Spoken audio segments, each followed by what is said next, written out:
Now let's practice some more colorizing. The challenge we face now is how do you color something that's either black, extremely black, or extremely white. So let's begin by coloring Jackie Chan's hair here.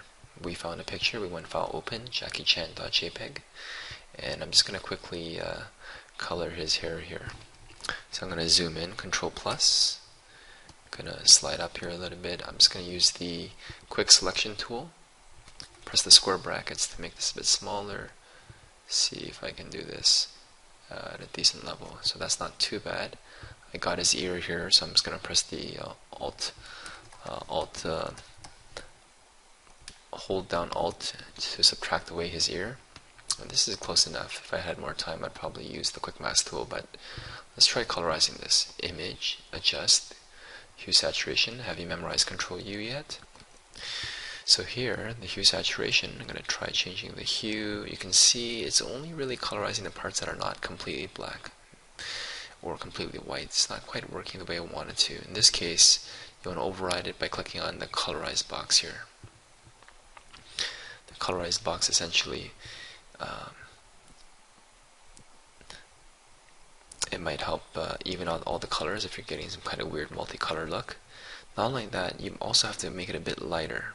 If you make it a bit lighter, then you'll notice that color is actually changing. So if you want to have green hair, you make the saturation a bit stronger.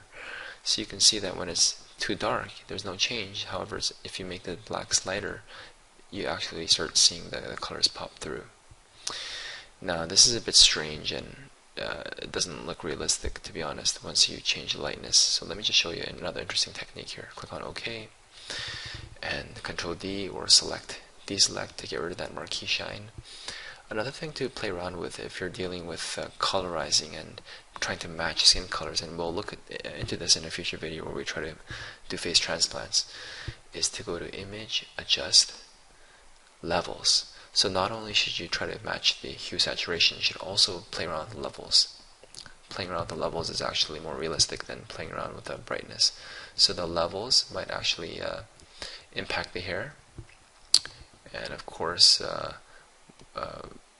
what we're doing here as we drag around these bars, it either makes it lighter or darker. It just makes the blacks and whites pop out a bit more.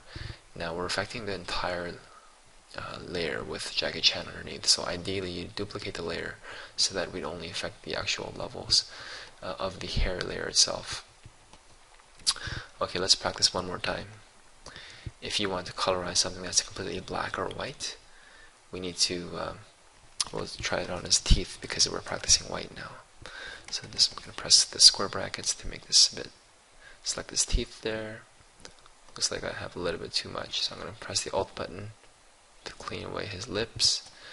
Oops. Okay.